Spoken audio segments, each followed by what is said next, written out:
I read the story, and it started with once upon a time.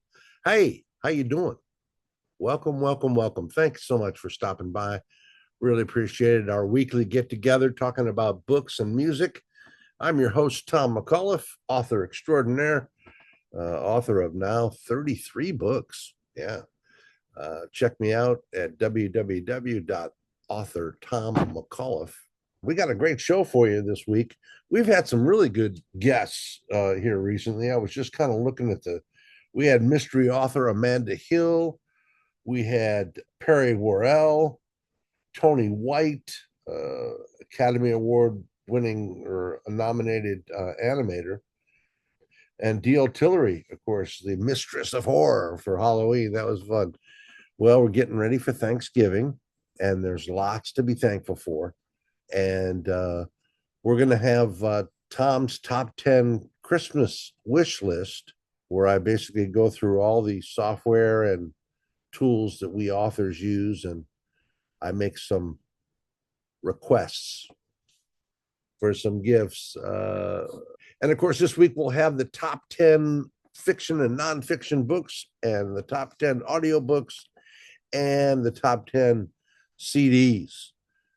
If you've discovered a new band or a new author that you're really hot about, send us an email. bookinfo@nextstopparadise.com. That's our publishing company, Next Stop Paradise Publishing. Well, I'm very excited to have my next guest on the show. He's coming all the way from Australia. That's where I'm very popular, because I'm big down under. No, Lou Powers is an award-winning author all the way from Australia, and he's going to be on the show here and talking about his books. I love it. Jimmy Eyebrow, Budget Hitman. I think he's related or a friend of Nico from Kill or Be Killed. But let me tell you a little bit about Lou Powers. He's an ex-soldier. He's a sports coach, former IT professional, and a previously unemployed bum and one-time pizza delivery driver who once fell agonizingly short of the one-night delivery record at the shop that served as the inspiration for one of the settings in his books. Author Lou Power weaves aspects of his entire life into his stories, often drawing on real-life experiences for inspiration. We're going to talk to him all about his background in the military and sports and like that. I'm reading from his bio. In full understanding, his works are likely to win a literary award, as he is being appointed the Archbishop of Canterbury. He's as likely to win an award as be appointed the Archbishop of Canterbury. He instead hopes simply that you get enjoyment out of his stories and read them through the same ridiculous lens which they were written. I love it. And let me talk to you a little bit about Jimmy Eyebrow, Budget Hitman. Now, it's actually a series. He's got volume 1 and 2 out.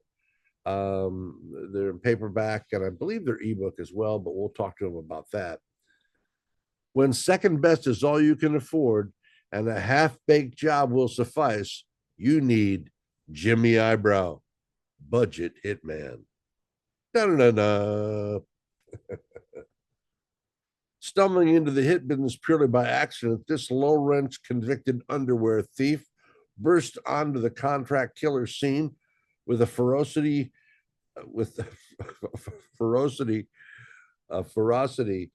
rarely seen, and the bodies soon began piling up.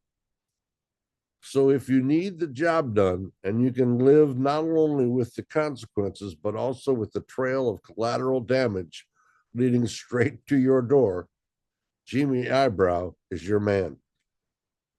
Paperback version combines the first 2 Kindle volumes into one printed book and maintains the original continuity. Jimmy Eyebrow, and we'll have the web address right at the bottom of the screen. So coming all the way from Australia, let's put your hands together Please welcome to the show, Lou Powers.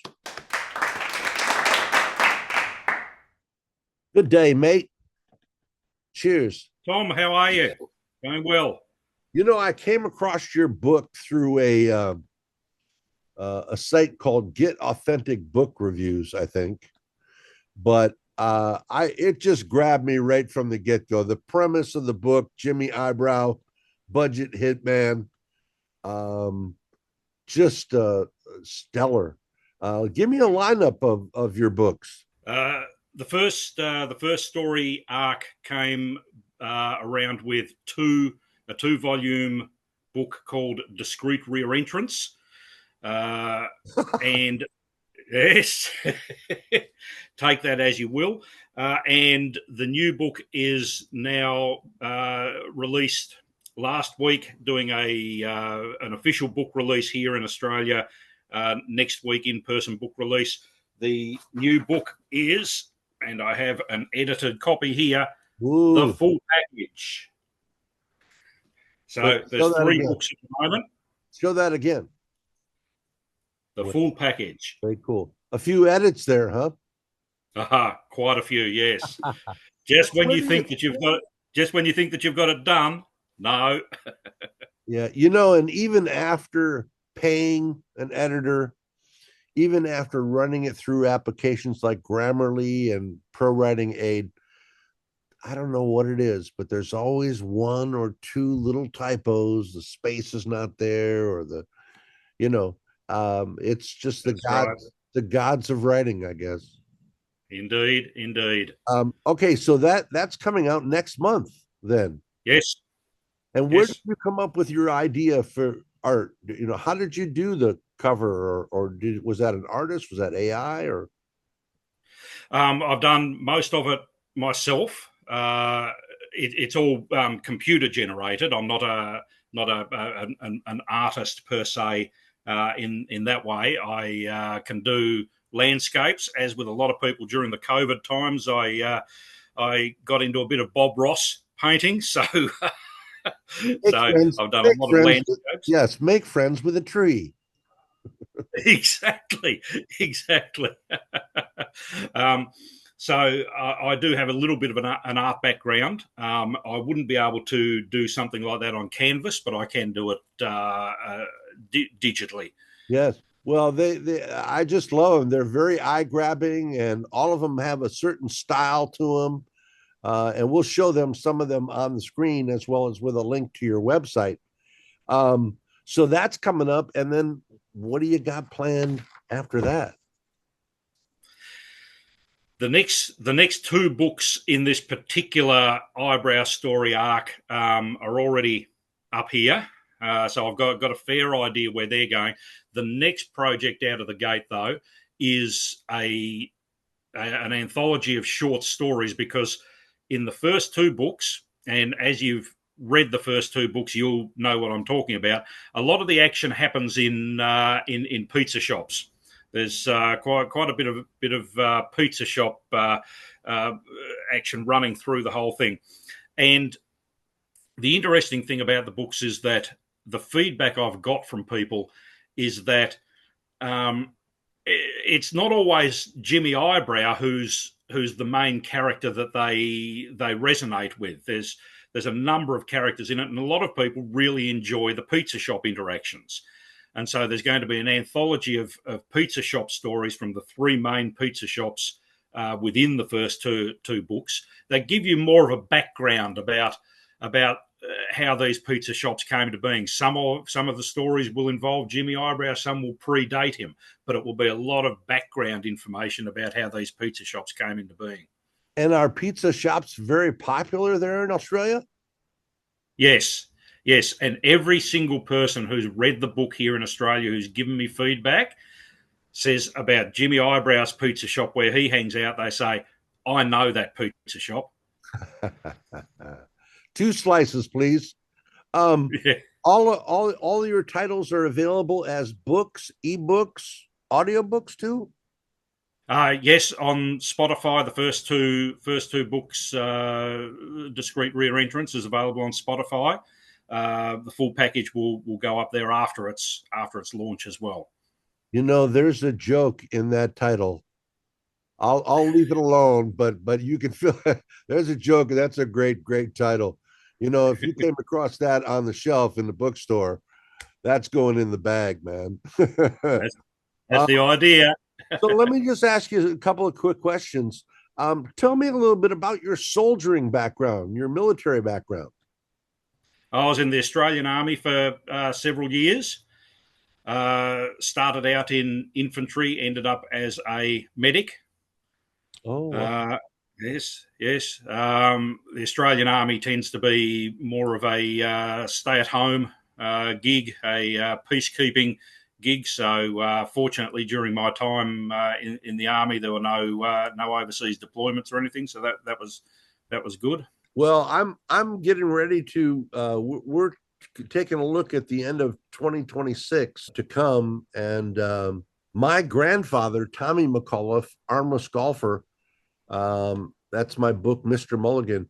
He did a tour of Australia. This would be 1945, 46, right after the war, and did golf exhibitions and positive thinking talks.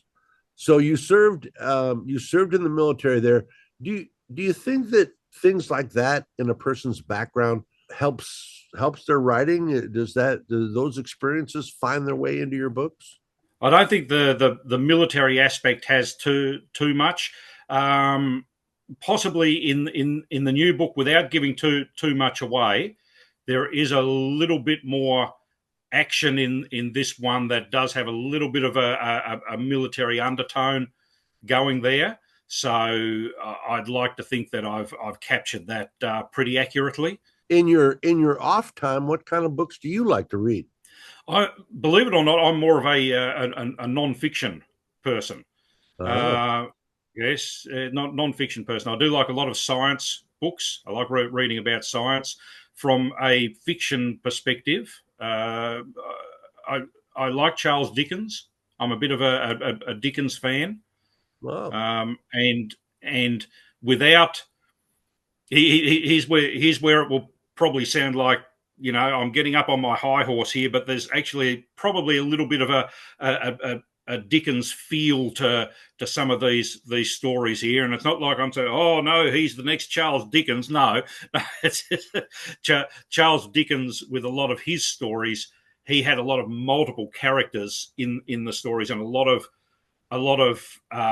storylines that were woven in Yes, together as the layered. story went along, and you couldn't quite tell exactly who the main character was in some of the stories, but they all had relationships to each other, and that's what the Eyebrow stories are. Eyebrow is our title character, but when you read the stories, you'll find that there's a lot of other characters in there, and Eyebrow really he's just the glue that holds all of these people together.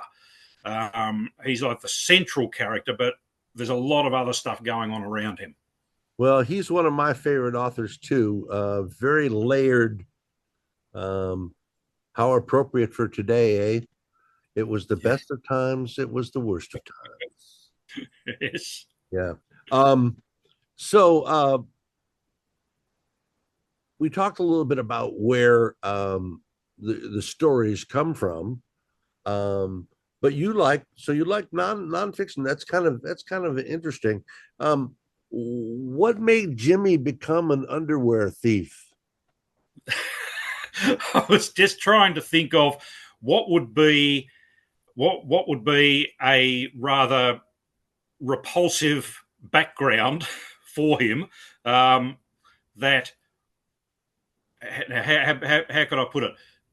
That wasn't like a full blown felony. I didn't want him to be a murderer or anything like that, or you know, I just wanted him to be a degenerate, just a bit of a degenerate, so that he can redeem himself along the way and put those times behind him. Have you written comedy before, humor before? No, no, this was the first foray into it. But the interesting thing about growing up here in Tasmania on the bottom of the world, when I was a kid in the 1970s, we had, and this will not be something that you in the United States will be able to comprehend. We had two TV stations. That was it. In the entire We had country. we had two TV stations in the state of Tasmania.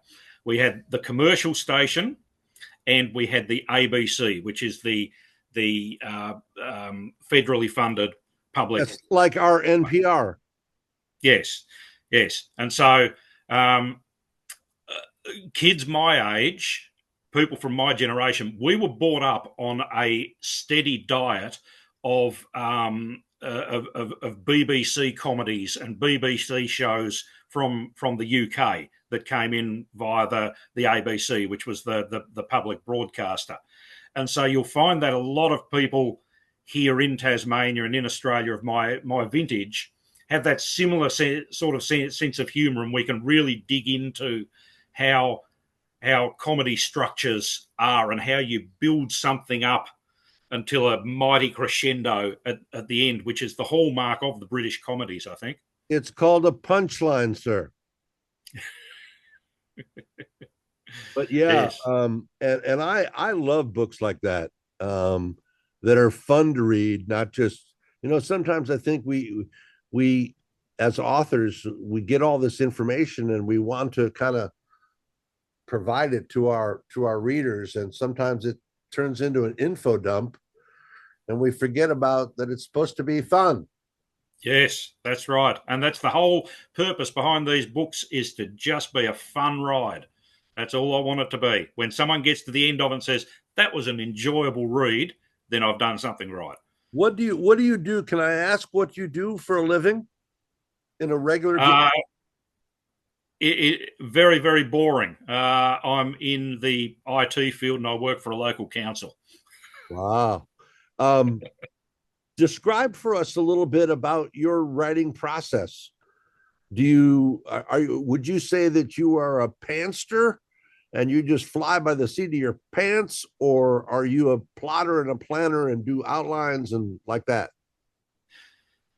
I am primarily a pantser, but it's a little bit of a hybrid. So I have in my head, I know what the end of the story is. I know where we're going.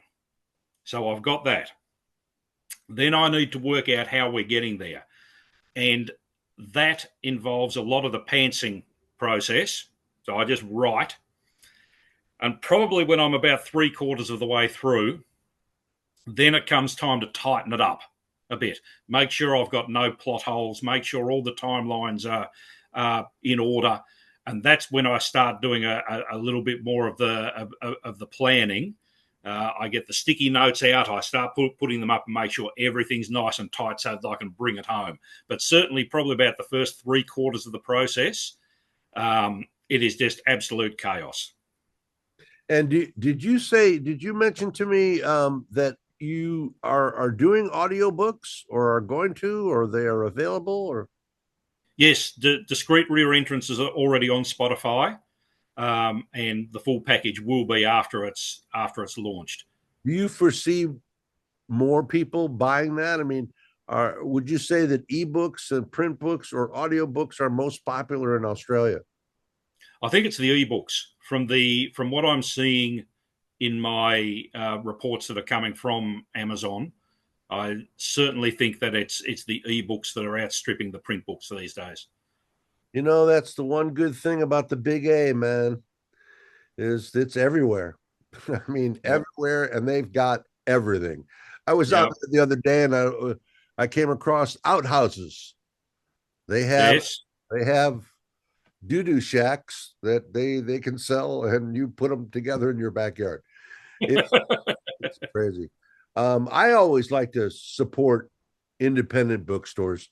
Do you have a lot of independent bookstores and book clubs and such like that in Australia? We've got to, yes, yeah. Independent bookstores are quite a thing.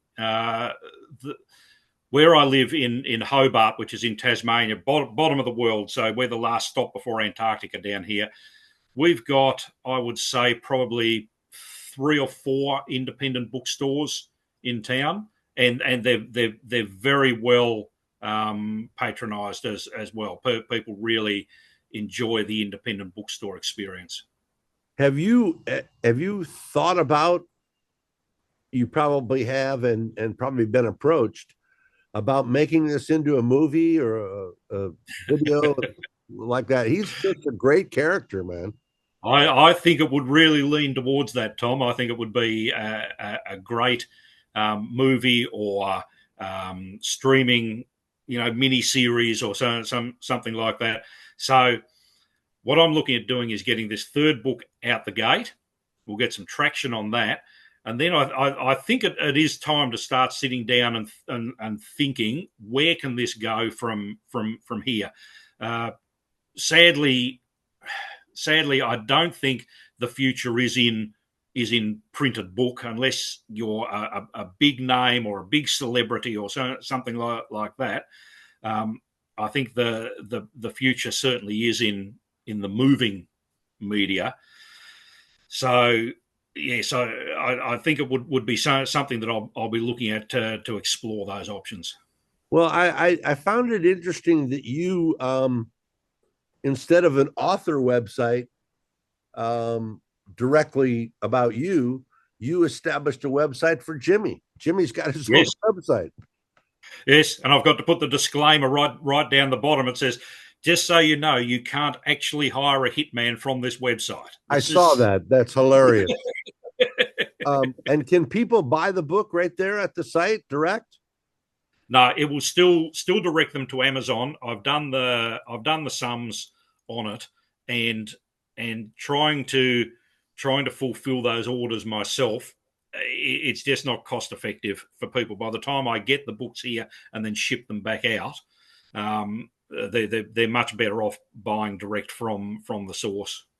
So who is the number one bookstore in Australia, chain wise? Chain wise, you would probably be looking at Dimmicks. I'd say Dimmicks would be the big one, and QBD would be not too far behind them. Very cool. Well, hopefully you'll be going and doing some book signings at those locations in the near future. It would be nice. And it, I don't know what your laws are like there, but here, you can deduct that as a business expense in your taxes. You know, Yes, absolutely. Yes, because you last go to year Melbourne. Yep. last year I took Eyebrow to a giant book fair in Sydney, and also to the Comic Con in Melbourne. Of course. So Yes. those were fantastic experiences. Not a big money spinner for me, but the exposure was great. Now, Lou, let me ask you: when you write, do you use dictation? Do you sit at the keyboard? And how do you? No, keyboard person. Keyboard person. I've tried in the past um, going out of the library and trying to write down some ideas in a notebook and such, but it's just never really worked. The notebook is only good for me if I come up with an aha moment while I'm out, and I quickly write it down so that I remember it. But I find that once I start typing, that's when it flows. You know, AI is all in the news these days, artificial intelligence, and it's certainly made an impact to our illustrator and photography brothers and sisters on that side of the fence. Um, and it is affecting us as authors. What do you think about AI? And we differentiate between generative AI, where you basically give it a prompt and it comes up with pages and pages of text, or assisted AI like Grammarly, where it's Yeah. just helping you. And I use that, to check for spelling errors and punctuation and those kind of things. But what do you think about AI these days? I think AI is a fantastic tool when used as a tool, as you're saying. Um, I I don't support its use for generating text or generating stories, because there's just there's no warmth to it. There's no thought put into it. But from a tool perspective, I am 100% on board. Um, for example, with the current book that I've done, and bear in mind the advances in AI just in the time between when I did discrete rear entrance and when I've done full package is just remarkable. It's From the changing by the time, month. yes, sir, from the time we started this interview till now, they've come up with some. Yeah, yeah, yeah. So with the full package, what I was able to do, so I've done first round of editing myself, where I've read the whole thing on screen. Second round of editing, it's all printed out. Here we are, all printed out. Read through it, make the changes. Next round of editing, let's get a proof copy and let's do it there. So as much as I like to think that I've got everything, I then would put the text into an AI engine and say, and give it very specific questions. Say, can you find anywhere where I've opened a quote but haven't closed it? And Oh, believe it or not, wow. it came Wow. back with about 3 instances where it said you've got an opening quotation mark here, but you never closed it. So just little things like that, just to pick up those last couple of bits and pieces. And one AI tool that I found to be absolutely brilliant is the Google Assistant, where you can put the text in, and what that will do is it will develop a whole mind map and a whole list of all of your characters and how all of the characters interact with each other and everything like that. So you can look at that. It will do your timelines, and so you can look at your timelines and work out, hey, hang on, have I got something a little bit out of kilter here? Has something happened here when I haven't actually mentioned it? All of those sorts of things. So as a tool, I think it's great, and it's a fantastic assistant for authors. You think that authors should be required to notify the reader that they've used AI in their work? No, I think it's overkill, and it's drawing the reader's attention to it right out of the gate. I'm a member of a number of online authors forums, as I'm sure you are, and quite often I see people in there saying, "Oh, I've put this preface in the front of the book that says, I in no way have I used AI in generating this." I don't think it's necessary. I think readers are clued on enough, they're educated enough to be able to read something and go, "Hang on, something's not quite right here," or "This is clearly written by a person." Yeah. Just to key in on one thing that you said, you know, yeah, Amazon is kind of that double-edged sword. It's brought titles to the masses, but it's also kind of impacted independent books. Talk to me a little bit about prices. If I go into a bookstore there in your town in Australia and I want to buy a first edition hardback, let's say, what am I looking at?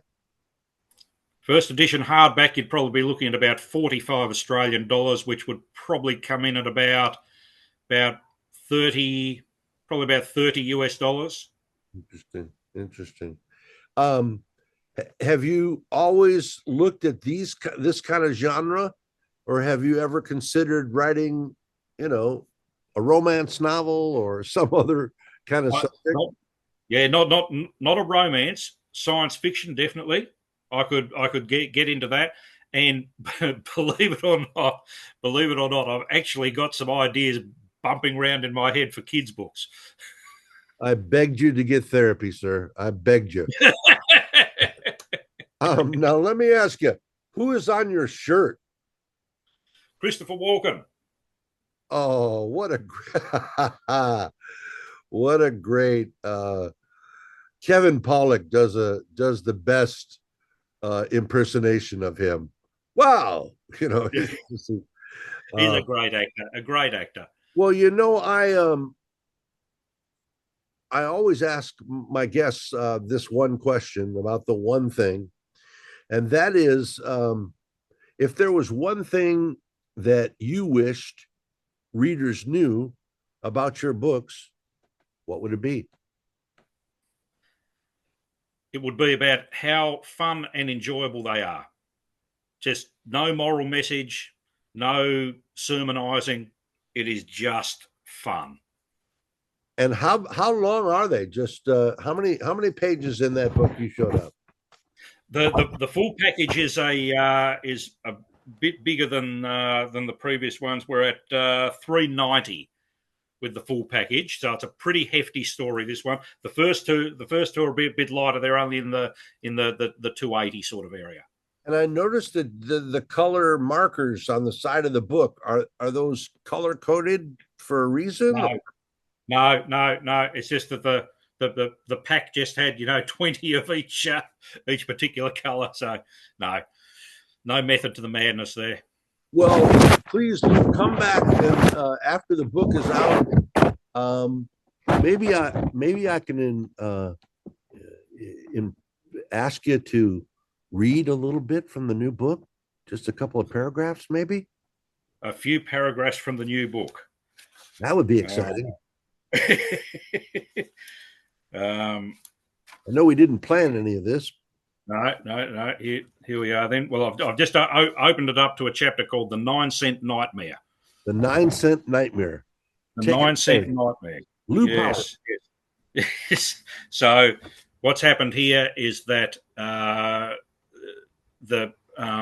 head of the detective branch has had to go to the finance department to get authorization for some more money to go on another Jimmy Eyebrow escapade, and the finance manager is not happy about it because they blew through all of the money in the previous book, and so he's had to go and get some more money. The chief antagonist for Burnett is the detective, was the head of the branch, Keith Neville, who had long been held in contempt by Burnett by virtue of the fact that not only was he named Keith, but also that he had a first name as a surname, something that had always irked Burnett. Neville was his usual abrasive self on this day. "I can't approve this, Dennis. You're already significantly over budget after that Las Vegas holiday that your two detectives went on." Burnett fired back. "Well, first of all, Keith, it wasn't a holiday." Neville cut Burnett short. "There's no need for profanity, detective. I have an important job to do here, and I don't appreciate your tone." And so if we go a little bit further, Keith is going to withhold the money. And Burnett has finally had enough. He said, "Keith, I don't have time for this. I need that money released today, or so help me God, I'm going to deliberately screw up every month-end reconciliation that I do by 9 cents from now until I retire. And I will then leave you to have to find out where I made the mistake." Neville shifted uncomfortably. "Well, we can write off 9 cents. "You can, I know that, but you wouldn't, would you, Keith? It'd burn away inside you like a coal seam fire that you can't put out.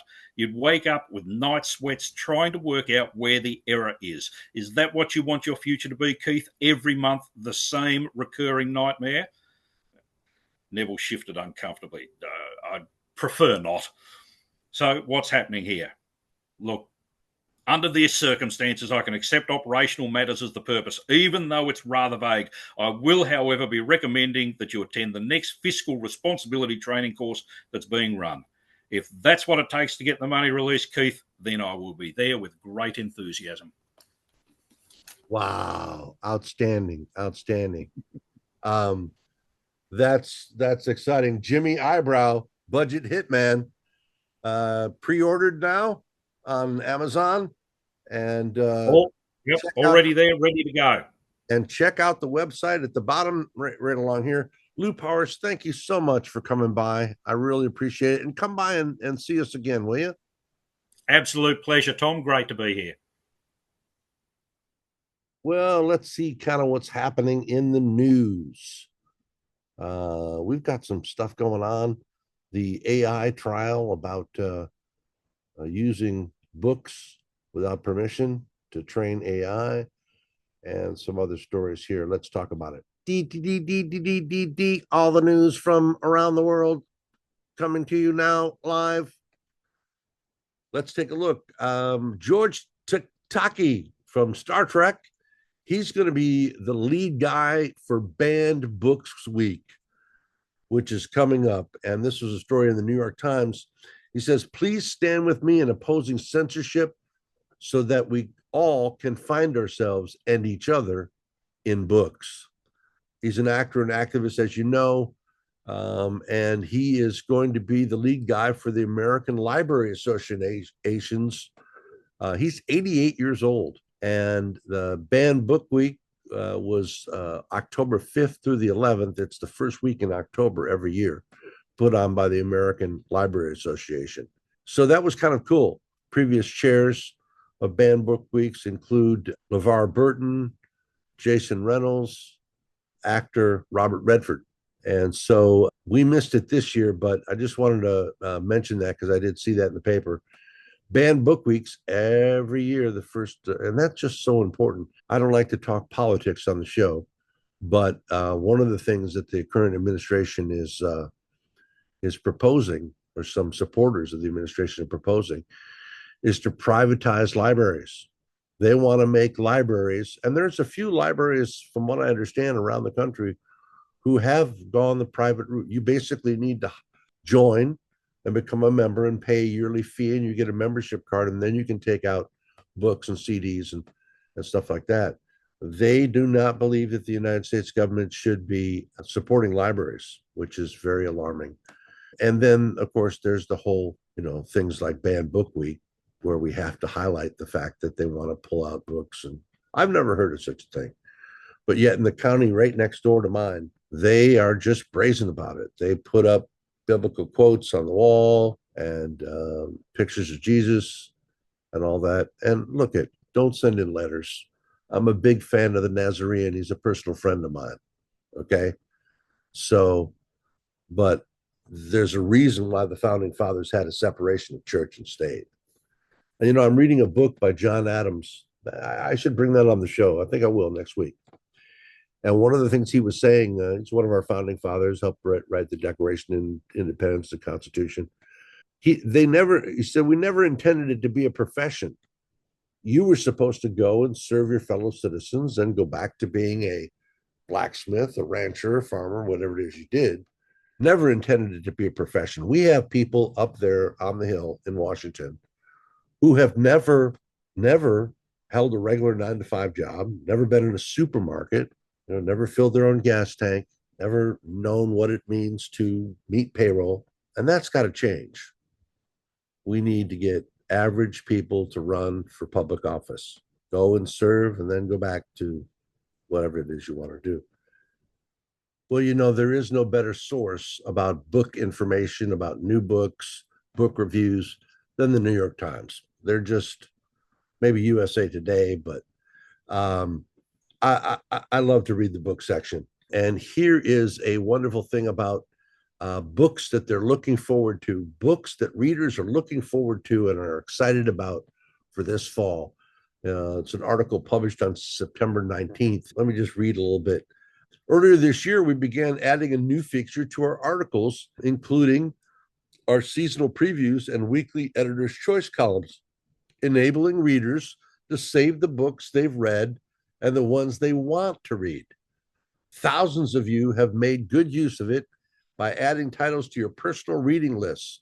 If you ever get a chance, go in and check those out or create one of your own. But here are a few of the books that New York Times readers say they're most eager for this fall season. Yeah, I'm ready for this one. Dan Brown, guy who, of course, did the Da Vinci Code and Demons, and what was the other one? But he's got a new one out, The Secret of Secrets. And here's the book cover. Very cool, kind of reversed R there.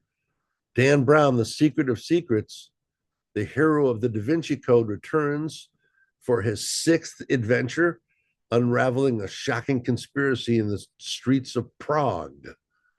And there's a review there. Dan Brown's The Secret of Secrets. Coming in at number 2, Kiran Dizal, The Loneliness of Sonia and Sonny. Nearly 2 decades after her Booker Prize-winning novel, The Inheritance of Loss, Desari returns with an epic family saga about Sonny, a young New York journalist, and Sonia, an aspiring novelist in Vermont. The Loneliness of Sonia and Sonny by Kiran Desal. Hope I'm saying that right. Next up, number 3, Buckeye by Patrick Ryan. Ryan's sweeping novel follows 2 complicated families in small town Ohio whose lives intersect across the mid 20th century. Buckeye by Patrick Ryan. Number 4, What We Can Know by Iron McEwan. What We Can Know. In 2119, when a nuclear accident and climate change have reshaped society, a humanities professor becomes obsessed with a literary mystery. A famous poem recited at a dinner party in 2014 that has now been lost. Number 4, What We Can Know by Ian McEwan. Number 5, I've heard of this author before, Angela Flournoy, The Wilderness.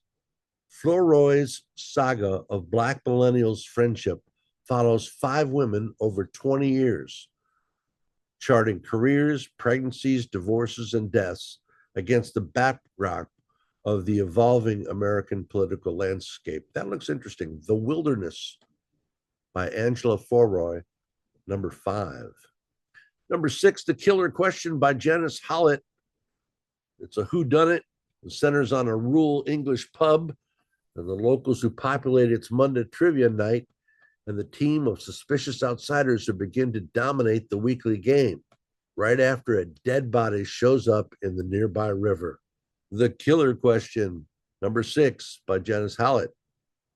Number 7, The Impossible Fortune by Richard Osman. Osman's beloved sectarian sleuths, who recently made their film debut, investigate the disappearance of a guest at a wedding. The Impossible Fortune by Richard Osman, number 7. And coming in at number 8, Shadow Ticket by Thomas Pynchon. Pynchon's first book in more than a decade contains all of the hallmarks of his personal canon, including espionage, paranoia, and bumbling characters in over their heads. In this case, Hicks McTaggart, a private eye tasked with tracking down a runaway Wisconsin cheese heiress, gets in more trouble than he deserves. Shadow Ticket, number 8 by Thomas Pynchon. And coming in at number 9 with a beautiful book cover, Circle of Days by Ken Follett. The popular Welsh novelist imagines the origins of Stonehenge. It's a sweeping novel charting the monument's conception and construction amid growing tensions and the threat of war. Yeah, Circle of Days, number 9 by Ken Follett. And number 10, drum roll. Number 10, Will There Ever Be Another You? You know, I've asked my ex-wife that several times. No, number 10, Will There Ever Be Another You by Patricia Lockwood. Lockwood's new novel, which follows a young writer suffering from a bizarre illness, offers a characteristically witty, lyrical, and sometimes crazy reminder of what it's like to live through the pandemic. Number 10, Will There Ever Be Another You by Patricia Lockwood. According to the New York Times, top 10 titles that readers are looking forward to this fall. Marvelous. It is better to look good than to feel good. Don't you agree, my friends? It is better to look good than to feel good. And let me just say this to you, darling. You look marvelous. Well, it's exciting and new. Let's take a look at the top 10 books and ebooks in the land.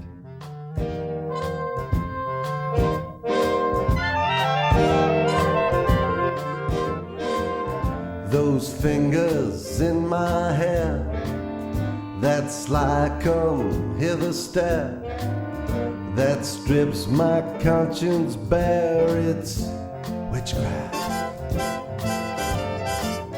And I've got no defense for it, the heat is too intense for it. What good would common sense for it do? 'Cause it's witchcraft, wicked witchcraft. And although I know it's strictly taboo, when you arouse a need in me, my heart says yes indeed in me. Proceed to what you're leading me to. It's such an ancient pitch, but it's one that I'd never switch. Oh, there's no nicer witch than you. Come on, man, let's switch.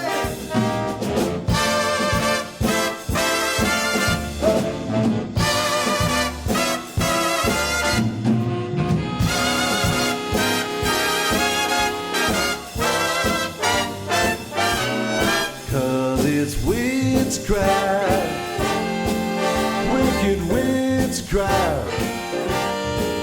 And although I know it's strictly taboo. Well, it's time once again for your favorite part of the show, music. Yeah, Tom's top 10 music for the month of November, pulled from various sources, Billboard Top 100, Amazon, and other sources, and stuff just that I like. Let's take a look.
We're getting ready for the Springtime 30A Songwriters Festival here on the Emerald Coast.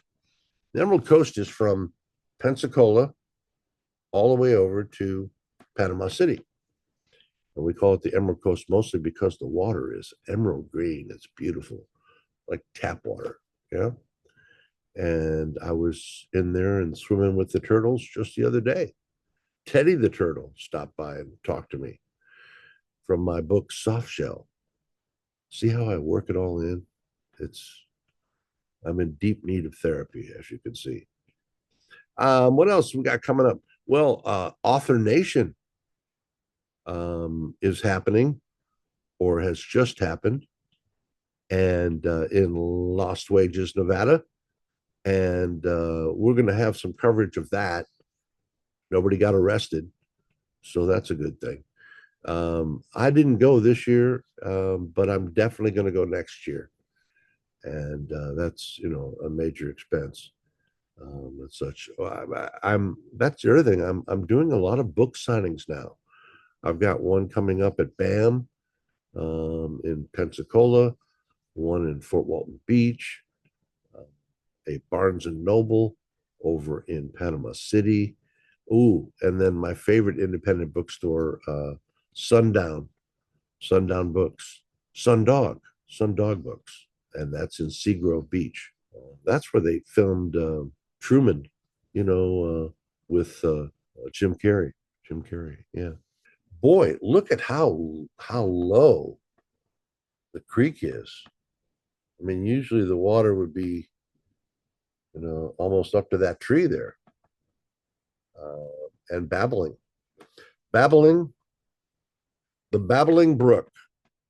I've been having a lot of fun this fall with putting together these little book trailers. They're kind of like a movie trailer, if you will, and been showing you this stuff over the past couple months. Here's my latest one. This is for the book Space Cowboy. Take a look.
Well, I really want to thank you for tuning in again this week. We really appreciate it. Please like and subscribe.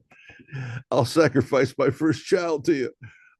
It helps with the algorithm. And we're growing. And tell your friends and come on the show. Talk about your favorite book or your favorite CD. I'd love that.